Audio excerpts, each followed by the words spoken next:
Hello friends, welcome to our YouTube channel. Friends, in this video I am gonna tell you about how you can install Free Fire in your iPhone very quickly. So let's start the video, friends.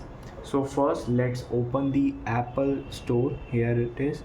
Then click on search. Here you have to write Free Fire, and you can see, friends, it is not showing here.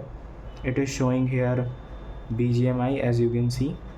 So this is the steps you have to make to download the Free Fire. You can just first install it from the Android phone, and then you can share it on the iPhone very easily. If you want this type of video from my side, you have to just complete the target from about 500 likes and subscribe to our YouTube channel, and you can just comment me for it to Free Fire, and I will tell you the whole process of this for installing the Free Fire application.